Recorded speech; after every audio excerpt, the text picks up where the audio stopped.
Aqui, ó, gente, isso daqui é o que o Batman tinha que fazer num filme do Batman. Não importa se é do The Batman, se é do DCU, o meu sonho é ver a capa do Batman sendo representada desse jeito. Aliás, capa do Batman é um negócio que às vezes não é tão valorizado. O pessoal fica falando a lente, mas nunca se discute a capa do Batman, cara. A capa do Batman que tinha que ser assim, se arrastando pelo chão, nem é tão difícil de fazer a capa arrastando no chão. E daí ele tá em cima de uma gárgula e ela fica balançando ao vento. Faça em CGI, não importa, mas deixa o negócio ficar bonito, mas nunca fazem isso, né? Poxa. Capa do Batman, pelo amor de Deus, se tem uma única coisa que eu quero nos próximos filmes é a capa desse jeito aqui, ó. Desse jeito, como tava lá no Batman vs Predador. É assim que eu quero. Comentem aqui se vocês querem também. Mas enfim, gente, temos novidades envolvendo a DC. James Gunn falando do novo filme do Superman. Ele, inclusive, deu uma espécie de mini spoiler de uma cena. Então, a primeira cena que eles filmaram, James Gunn descreveu a cena. Vamos comentar bastante isso e também o rumor de que a capa do Superman também ia estar com um símbolo amarelo atrás. E... Zack Snyder. Vamos comentar do Zack Snyder. Fazia tempo que a gente não falava do Zack Snyder no canal. Mas ele foi num programa de podcast lá nos Estados Unidos. E eles ficaram conversando lá por 1 hora, 2 horas sobre as coisas. E, obviamente, eles falaram sobre os filmes da DC, Batman, Superman, entre outras coisas. E o que acabou viralizando foi um take do Snyder sobre o Batman não matar. E é um take polêmico. Na verdade, nem é tão polêmico assim, mas é o debate que é legal em cima desse tema aí. Muito bem, tem bastante coisa para debater nesse vídeo. Roda a abertura e vamos lá. E pessoal, é aquele papinho de antes, né? Vai deixando aquele bate-like, aquele bate-comentário, comenta aí sobre as questões do filme do Superman e essa parada aí do Snyder. E beleza, vamos começar falando sobre o filme do Superman. Acontece que nesse momento eles estão fazendo as gravações lá na Noruega. E o James Gunn concedeu uma entrevista para um site local. E o intuito todo da entrevista, né, foi muito mais para valorizar o fato que estava um filme blockbuster acontecendo naquela cidade ali. E que isso se deve principalmente à beleza natural do gelo que tem lá, que é um negócio extraordinário e que em alguns momentos do ano dá para ver a aurora boreal. Mas ele acabou falando muito mais do que isso e também revelou que essas cenas aí que eles estão gravando envolve a Fortaleza da Solidão, que é quando o Superman foge para a Fortaleza da Solidão. E bem, aí confirmou, né, que eles estão realmente gravando essas cenas por causa da Fortaleza da Solidão, o que já era meio de se esperar, né, o que mais eles poderiam gravar na neve. Mas eu gostei que o James Gunn foi sincerão. Estamos gravando aqui essa cena da Fortaleza da Solidão e é isso aí. Uma outra informação importante é que esse local da gravação é bem perto de uma caverna bem grande que eles têm lá. Então talvez eles até utilizem essas áreas internas para fazer alguma gravação da Fortaleza da Solidão. O que, se você parar para pensar, é um negócio bem legal, porque seria uma Fortaleza da Solidão, né, bem tipo gelo, né, prática. Isso seria bem interessante. Tô louco pra ver como que vai funcionar esse negócio da Fortaleza da Solidão. O mais legal é que eles estão com essa mentalidade de vamos fazer um set real aqui, né? A Fortaleza da Solidão, vou pra Noruega gravar, né? Porque é onde o filme vai ficar mais, né, impactante pela qualidade, né, do nível da produção. E é esse tipo de coisa que eu acho que as pessoas valorizam quando vão ver um filme no cinema. O nível da produção tá realmente muito alto, as pessoas... Nossa, você tem que ver esse filme no cinema, tipo Duna agora, né?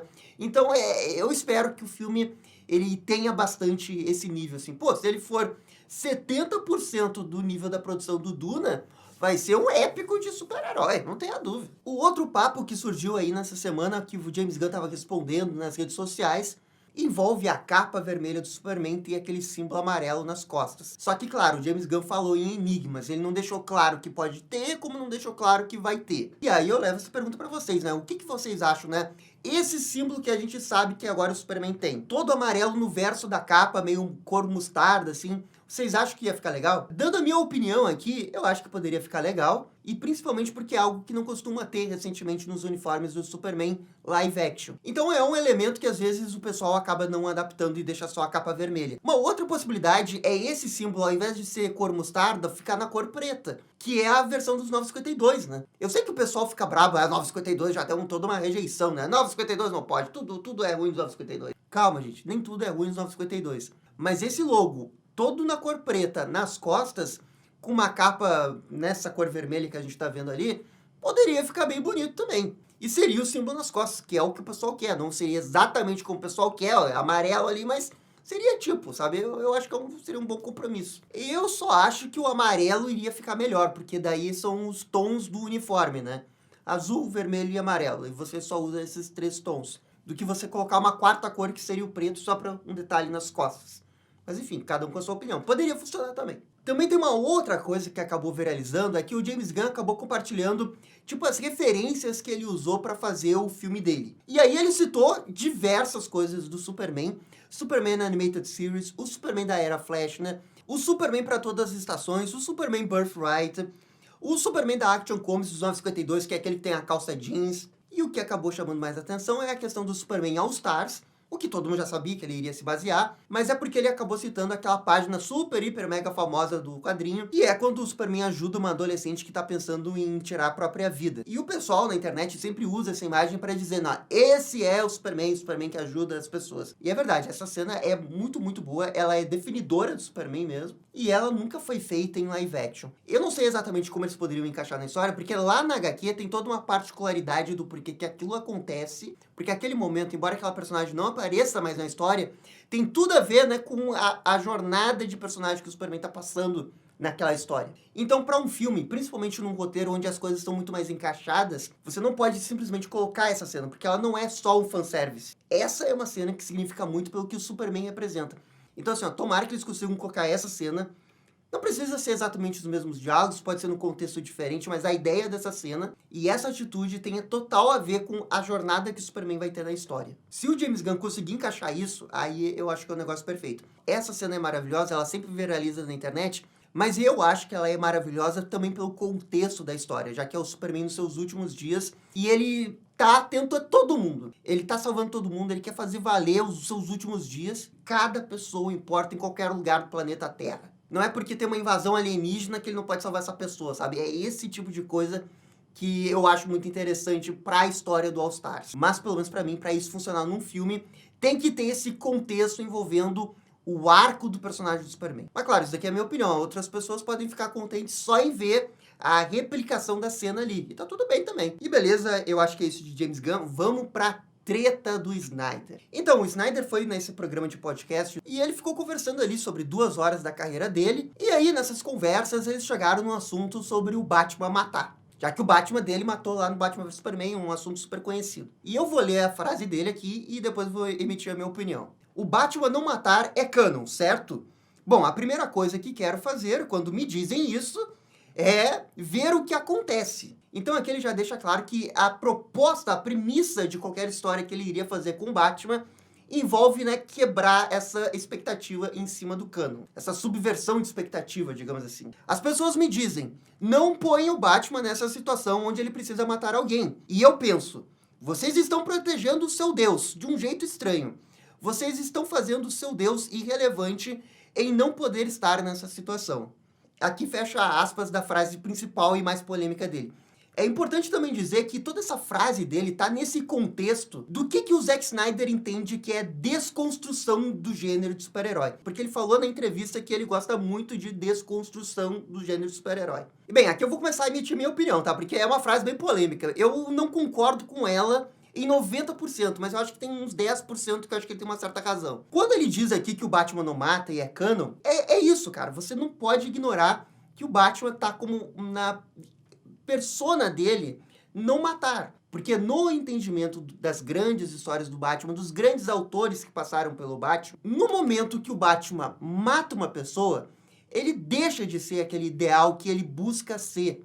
Justamente porque quando ele era criança, ele perdeu seus pais porque alguém matou na frente deles. Então é isso, na visão de grandes autores que passaram pelas HQs do Batman, e aí vai também Alan Moore, vai também Frank Miller, vai também Grant Morrison, o Batman não mata. E que bom que o Zack Snyder entende isso, no mínimo, né?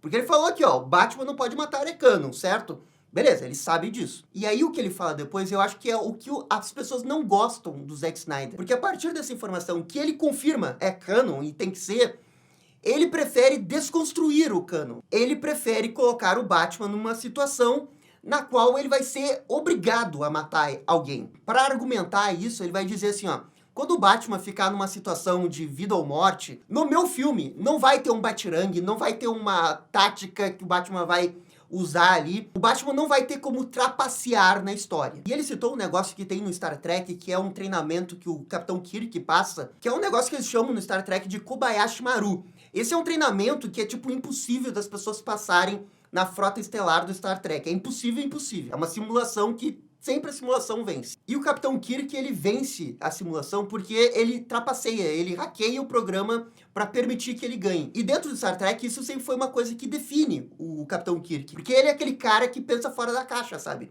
Ele hackeia o sistema, mas ele consegue o objetivo dele. Mesmo que para isso ele tenha que trapacear, porque ele trapaceou, não deveria valer o teste dele. Mas ele foi tão genial, ele foi tão Capitão Kirk que ele, né, ok, deixa ele assim. Porque realmente é uma manobra muito foda do Capitão Kirk. E o Zack Snyder, e aqui eu tô tentando entender o raciocínio do Zack Snyder. Ele acha que o Batman, sempre que ele é colocado contra a parede, sempre que tem uma história que coloca o Batman pra matar e não matar, o Batman encontra um jeito dele não matar alguém. E que essa seria a trapaça do Capitão Kirk. E é isso que o Zack Snyder não tem interesse em filmar, gravar ou roteirizar. O interesse dele é colocar o Batman contra a parede, o Batman cair, que no caso aqui é matar, e ele se levanta. Porque no entendimento do Zack Snyder, esse negócio de cair e se levantar, matar e se redimir mais na frente, é uma coisa que mostra o quanto que o Batman é resiliente e que prova que o Batman é o Batman. Então, na cabeça dele, o matar não é algo definitivo pro personagem. É uma queda, um tropeço, um problema do arco do personagem dele,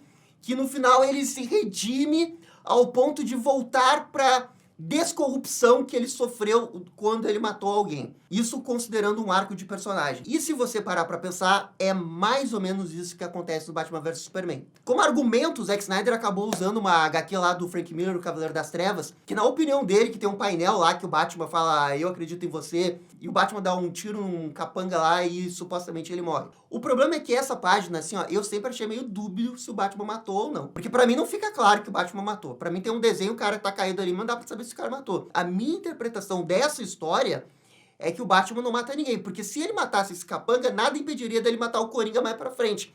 E toda a argumentação do Frank Miller é pro Batman não matar o Coringa. É o Coringa que tira a própria vida, né? Porque ele fica frustrado que não consegue convencer o Batman a matar a pessoa. Então, eu não sei, pra mim essa história é o Batman na beira do abismo e ele não caindo no abismo. E essa cena mais polêmica do Frank Miller, aí eu acho que um dia talvez o Frank Miller revele o que realmente aconteceu, mas a minha interpretação é que o Batman quebra a sua regra de usar uma arma, aí ele passa, né?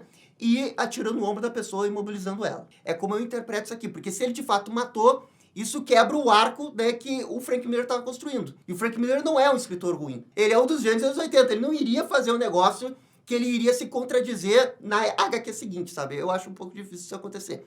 Mas enfim, cada um tem sua interpretação. Tem algumas pessoas que acham que o Batman realmente matou ali nesse painel. E o Zack Snyder é um deles. E assim, eu acho que o Zack Snyder tá um pouco errado quando ele diz assim, o Batman contra a parede. E não vai ter um batirangue, não vai ter uma trapaça, não vai ter nada pra salvar o Batman, ele vai ter que matar alguém. E beleza, isso é uma decisão criativa de roteiro. Eu consigo entender por que ele tá falando isso. Porque tem tantas histórias que colocam o Batman contra a parede e o Batman sempre encontra uma solução pra não matar essa pessoa, que na cabeça dele fazer uma subversão dessa expectativa e o Batman de fato acabar matando essa pessoa pode ser uma coisa diferente que ninguém nunca fez e ele querer explorar isso narrativamente. Beleza, eu entendo. Eu realmente entendo. É só que, pelo menos pra mim, uma das coisas mais legais do Batman é justamente como que ele sai das situações. O Batman frequentemente é colocado contra a parede. E ele sai porque ele é o Batman. Então, assim, eu entendo a desconstrução em cima de um clichê do gênero que acontece o tempo todo. Batman contra a parede, ele joga batirangue, ele joga uma corda, aparece o Robin, sei lá mais o que, e ele não mata ninguém. Eu entendo que é um clichê. Mas é aí que entra a genialidade do autor que está fazendo a história. Vai ter autor que vai fazer isso mega clichê. Vai ter autor que vai fazer uma subversão em cima disso. É o The Batman. O The Batman coloca o Batman contra a parede para ele matar uma pessoa. Ele tá ali socando aquele capanga lá no final do filme. Ele tá possuído lá com aquela droga que ele se injetou. O Batman vai matar aquela pessoa. Ele é colocado contra a parede. Mas na hora da verdade ele não mata porque ele percebe que tá errado. E a subversão toda da cena não é porque acontece um clichê de que o Batman não matou. A subversão é porque o capanga ali vai dizer 1 minutinho depois que ele é a vingança. Que é exatamente o que o Batman falou no início do filme. Então quando esse capanga fala isso, o filme todo ganha um novo significado, uma subversão em cima do que é ser Batman. E o Matt Reeves não precisou matar alguém pra fazer um filme de subversão. E o Zack Snyder quer fazer um filme de subversão ao fazer o Batman matar alguém. E é aí que eu discordo fundamentalmente dele. A história que ele tem interesse de fazer do Batman, e ele tem total direito de fazer essa história, porque o Batman é um personagem fictício, qualquer um pode fazer o que quiser com o Batman, não quer dizer que essa história vai ser boa, é uma história que eu não tenho tanto interesse quanto uma subversão que essa que o Matt Reeves fez. Porque você desconstrói e reconstrói em cima de algo realmente interessante. Agora, olhando para o que o Zack Snyder falou. O personagem cai e eu quero fazer o que acontece depois. Essa jornada de reerguer. Beleza, eu também acho que ele tá no direito de fazer essa história. Que é o Batman vs Superman.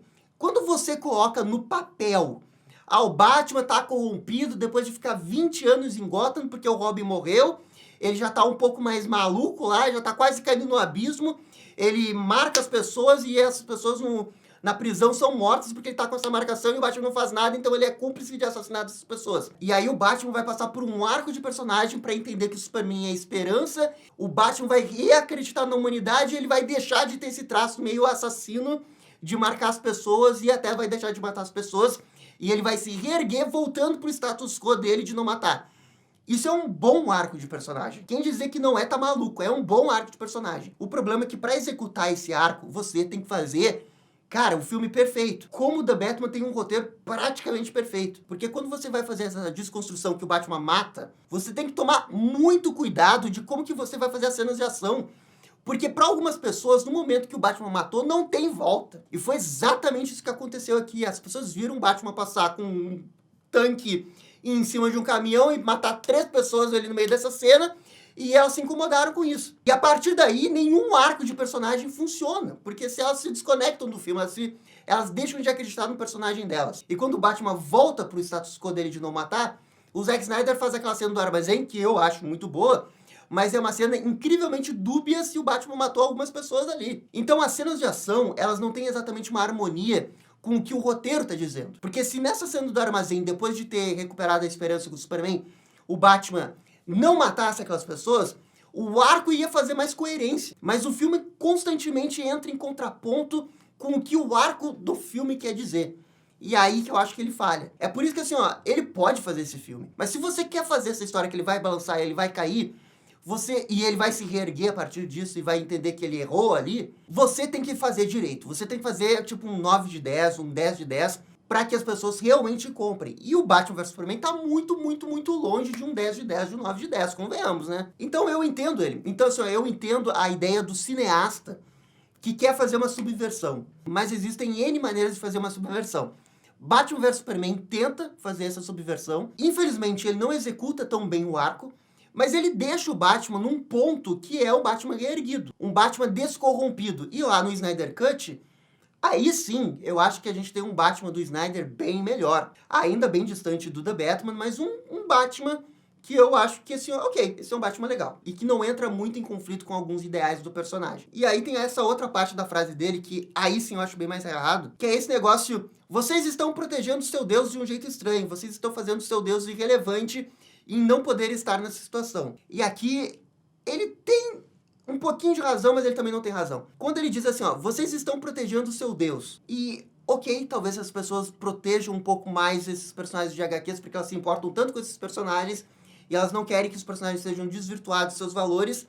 Eu consigo entender o porquê que ele tá falando isso. Mas daí quando ele fala, vocês estão tornando seu Deus irrelevante, aí eu acho que ele tá bem errado, porque, a gente acabou de ver o The Batman, que é um filme que coloca o Batman contra a parede, e ele foi um grande sucesso. E o Batman não matou naquele filme. Então, assim, nunca esteve tão relevante o Batman não matar. E eu digo assim, por mim, que eu já li muita história do Batman, não li todas, mas eu já li muita, muita história. As histórias que talvez mais tenham ficado comigo são as histórias daquela que o Batman tá só sendo Batman. Sei lá, aquele episódio lá do Batman contra a Baby Doll. Aquele episódio termina com o Batman assim, dar um soco. Mas aquele episódio está cravado na minha memória, porque o Batman ajuda a vilã. E o Batman ajuda ela meio que sendo psicólogo, escutando os problemas dela. E o Batman, pra mim, é isso. Assim, às vezes ele não precisa dar um soco, mas ele vai fazer o que é necessário pra ajudar essas pessoas. Uma outra história, Batman Ego. Numa noite, caçando um bandido, o Batman falha com essa pessoa tira a própria vida com medo do que o Coringa iria fazer com ela. O Batman volta pra Batcaverna, ele está completamente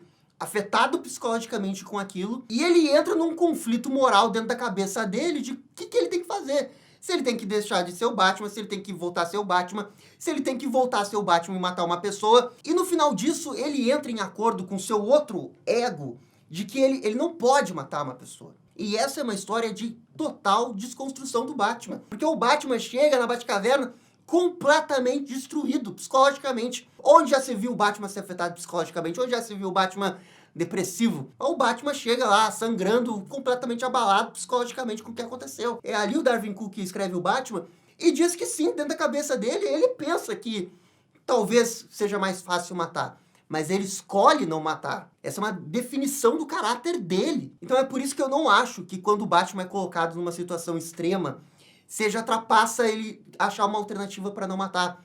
Talvez pro Zack Snyder seja, mas para mim é pura criatividade de roteiro, principalmente quando é bem feito, e que ajuda a elevar o Batman a um patamar do porquê que o Batman é o Batman. Sim, vai ter histórias que o Batman vai ser colocado contra a parede e ele vai se dizer assim, ó, não, e vai jogar um batirangue e acabou, que é o caso do contra o Capuz Vermelho, que acontece exatamente isso.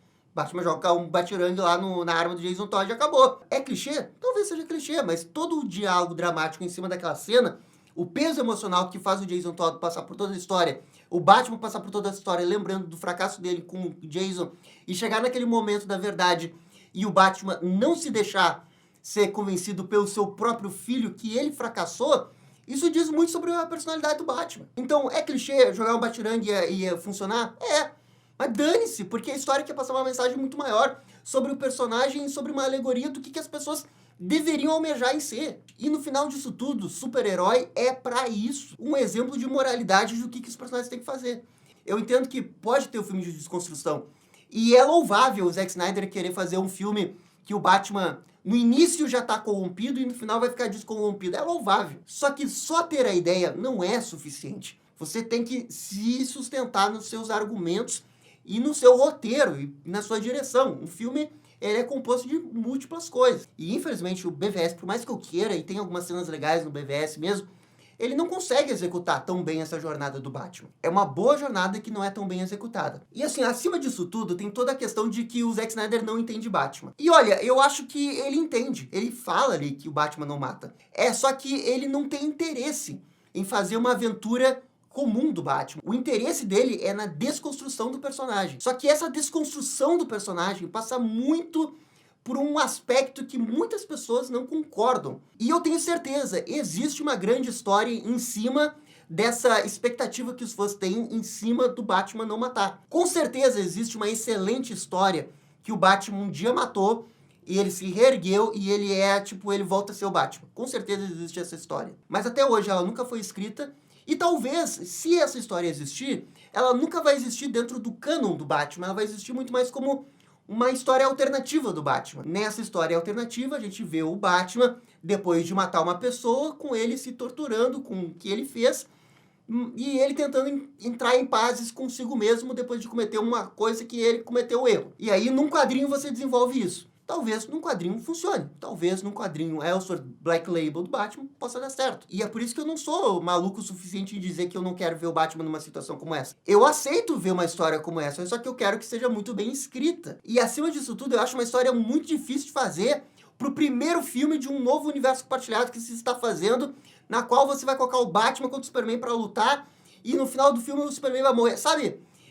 A ideia ela é muito difícil de fazer num contexto que o filme foi apresentado também. Mas o Snyder também tem razão quando a gente é muito protetor em cima do que o personagem representa. E que às vezes fugir do que o personagem representa para tentar fazer um argumento para chegar de novo no que o personagem representa, as pessoas não são muito bem receptivas. Eu consigo entender por que ele tá falando isso, porque como cineasta, como roteirista, ele tem o direito de escrever qualquer história. Só que ele também não tem razão quando ele diz que o Batman deixa de ser relevante só porque as pessoas estão escrevendo histórias que o Batman tá sendo o Batman. Nesse aspecto, eu acho que ele tá muito errado. E assim, ó, o Snyder ele tem um grande domínio de como que funcionam os clichês de super-heróis. É uma pena que ele quer sempre fazer a desconstrução. Porque quando ele fez o filme que não é de desconstrução, ele fez o filme mais heróico possível, que não tenta subverter nenhuma expectativa, ele fez o Snyder Cut, que apesar das pessoas criticarem a duração, o negócio do slow motion, Cara, eu acho o Snyder Cut bem heróico e sem muita desconstrução. Pra mim é uma aventura simples de Liga da Justiça levada a sério. Então eu queria ver mais desse Snyder e não do Snyder que quer desconstruir, sabe? Porque o Snyder que quer desconstruir tem que entender que ele não é o Alan Moore. O Alan Moore desconstrói. E ele é gênio. Ele é o Zack Snyder, sabe, Zack? Gosto do Snyder Cut. Acho que o Homem de Aço às vezes é criticado exageradamente, apesar do grande problema que tem dele matar no final o Zod.